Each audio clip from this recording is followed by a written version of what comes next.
Hello everyone, आज की video में हम बात करने वाले हैं laws of chemical combinations. Laws of chemical combinations. अब बात करते हैं इसमें कितने लॉ होते हैं। There are 5 laws of in chemical combination. First one is law of conservation of mass, second one is law of constant composition, third one is law of multiple proportion, fourth one is law of reciprocal proportion, and the fifth one is law of combining values, and we can say the Gay-Lussac law. इसे हम Gay-Lussac law भी कहते हैं. This is called as the laws of chemical combination. अब starting से आके हम बात करते हैं, फर्स्ट लॉ की तरफ चलते हैं हम, वो है law of conservation of mass. अब हम बात करते हैं हमारे फर्स्ट लॉ की, जो कि है law of conservation of mass. अब इस लॉ में क्या है, चलिए देखते हैं. According to this law there is no increase और decrease in the total mass of matter. मतलब कुछ भी इंक्रीज नहीं होगा, कुछ भी डिक्रीज नहीं होगा, किसमें, मास ऑफ मैटर के, ड्यूरिंग केमिकल और फिजिकल चेंजेस. ये देखने वाली बात है कि कब कोई इंक्रीज और कब कुछ इंक्रीज नहीं होगा और कब कुछ डिक्रीज नहीं होगा. ड्यूरिंग केमिकल और फिजिकल चेंजेस, मतलब जब उसमें कोई केमिकल चेंज होगा या फिर उनमें कोई फिजिकल चेंज होंगे, जब ना तो वो इंक्रीज करेगा और ना ही डिक्रीज करेगा. And this is also known as indestructibility, और इसको हम इंडिस्ट्रेसिबिलिटी भी के नाम से भी जानते हैं. अब बात करते हैं इसके एग्जाम्पल्स की. एग्जाम्पल से आपको ज़्यादा जल्दी क्लियर होगा. चलिए देखते हैं. Decomposition of mercuric oxide. अब मर्क्यूरिक ऑक्साइड का डीकम्पोजिशन कराना है. चलिए देखते हैं क्या बनता है. 100 ग्राम ऑफ मर्क्यूरिक ऑक्साइड, हमने 100 ग्राम मर्क्यूरिक ऑक्साइड ले लिया, उसे गर्म कर लिया, heated. When heated in a close tube में उसे हीट कर लिया and decompose to produce 92.6 gram of mercuric. अब हमने उसे डीकम्पोज किया और हमें क्या मिला, 92.6 ग्राम मिला मर्क्यूरी मिला, ना कि mercuric oxide. This is only we find the mercury.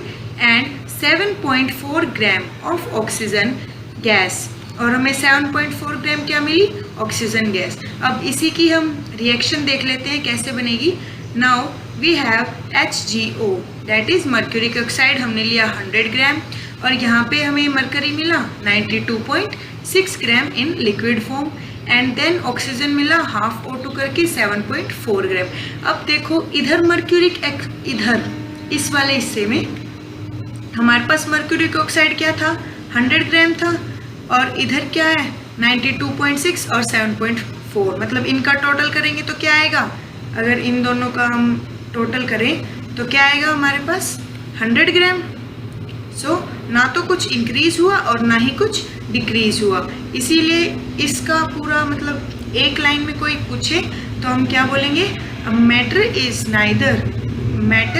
Neither gain और लॉस्ट. ना तो हम मैटर को कभी ले सकते हैं और ना ही हम मैटर को कभी छोड़ सकते हैं. मतलब ना मैटर आ सकता है और ना ही मैटर जा सकता है.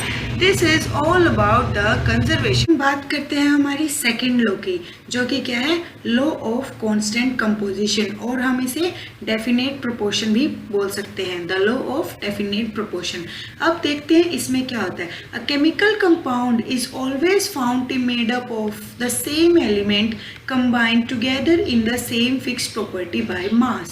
अब इसका क्या मतलब हुआ, ऐसा केमिकल कंपाउंड जो कि हमें एक ही जगह से मिले, और एक ही जगह से मिलना इम्पोर्टेंट नहीं है, एक ही तरह से मिलना इम्पोर्टेंट नहीं है, लेकिन वो केमिकल कंपाउंड बना एक ही चीज से हो.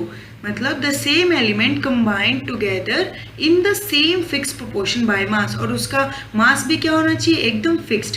इसे हम एग्जाम्पल से ज़्यादा अच्छे से समझ पाएंगे. चलिए देखते हैं इसका example. Now pure water, the best example of this, the law of constant composition का सबसे बेस्ट एग्जाम्पल है pure water. Now we can say obtained from whatever resources. हम प्योर वाटर कहीं से ले, चाहे वो वेल हो, रिवर हो या लेक हो और सी हो, कुछ भी हो, कहीं से हो, और एनी कंट्री, और किसी भी कंट्री से हो, चाहे वो इंडिया हो, रशिया हो, जापान हो या कहीं से भी etcetera, will always be made up of only hydrogen and oxygen. अब आप ही बताओ, अगर हम वाटर वेल से लेंगे, रिवर से लेंगे, लेक से लेंगे और सी से लेंगे, या फिर हम इंडिया से लेंगे, रशिया से लेंगे, जापान से लेंगे, लेकिन वाटर इज अ वाटर सिर्फ दो ही चीज़ों से बना होता है, जो कि एक hydrogen and the second one is oxygen. Now so elements combine together in a fixed ratio। elements हमेशा एक फिक्स रेशो में कंबाइन होने चाहिए।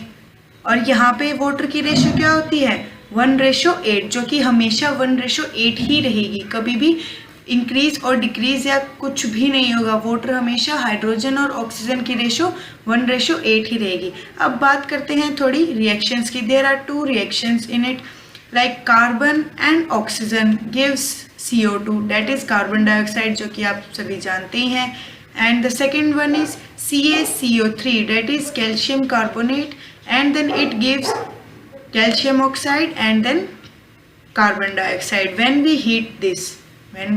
heat it. This is all about the law of constant composition। अब ये तो हमने मान लिया, चलो ये हमारा हो गया कांस्टेंट कंपोजिशन का लॉ, लेकिन अब इसके कुछ लिमिटेशंस भी हैं। चलिए बात करते हैं अब इसकी लिमिटेशंस की। अब यहाँ पे फर्स्ट लिमिटेशन क्या है, this law is not applicable if an element exist in different isotopes. ये लॉ जब एप्लीकेबल नहीं होगा जब एलिमेंट्स के डिफरेंट आइसोटोप्स होंगे। As we know what are isotopes, which may be involved in the formation of compound, और अगर वो कंपाउंड की फॉर्मेशन में भी इन्वॉल्व्ड हैं। For example carbon dioxide CO2, if C12 isotope combine the ratio of CO, that is 12:32। अब हमें पता है कि अगर हम यहाँ पे C12 लेंगे तो इसकी रेशो क्या बनेगी हमारी 12:32, ऑक्सीजन की 32। एंड बट इफ C14, अगर हमने C14 आइसोटोप ले लिया तब इसकी रेशो क्या बनेगी, डेट इज 14:64। अब ये तो गड़बड़ होगी, अब हमें ये तो नहीं पता कि कौन सा आइसोटोप लिया जा रहा है इसमें, so this is failed here. So first limitation तो ये है कि ये नहीं बता पाता कि कौन सा आइसोटोप एग्जिस्ट कर रहा है फॉर्मेशन ऑफ कंपाउंड में। अब बात करते हैं सेकेंड लिमिटेशन की। अब सेकेंड लॉ क्या कहता है वो देखते हैं। द एलिमेंट में combine in the same ratio. मान लिया एलिमेंट सेम रेशो में कंबाइन है, but the compound form many other different element. लेकिन अगर कंपाउंड ही दूसरा बन गया तब क्या करेंगे। मान लिया पिछले में हमने पढ़ा कि आइसोटोप अलग हो सकता है, रेशो सेम नहीं होगी तो दिक्कत आएगी। चलो इसमें हमने मान लिया, चलो रेशो भी सेम आ गई, आइसोटोप भी सेम हो गया। अब क्या करेंगे, अब एग्जाम्पल से समझते हैं। C2H5OH and CH3O CH3। अब इसमें भी C2 है, इधर भी C2 है, इधर भी H5 है, इधर H6 है और इधर भी H6 है, इधर भी O1 है, इधर भी ऑक्सीजन 1 है। So the same molecular formula as C2H6। Molecular formula क्या हुआ, सेम, लेकिन कंपाउंड क्या बन गया, डिफरेंट। ये अलग कंपाउंड है और ये अलग कंपाउंड है, मतलब सब कुछ ही चेंज हो गया। मोलिकुलर फॉर्मूला भले ही सेम हो लेकिन कंपाउंड क्या बन गया है, fully different, this one and this one. और इनका रेशो भी क्या है, सेम है, that is 24:6:16 and it will become 12:3:8 by mass. So this is also not applicable to understand the molecular formula. So there are two limitations in this law, the law of constant composition. अब next video में हम बात करेंगे third law, fourth and the fifth one, the Gay Lussac's law के बारे में। इस video में इतना ही।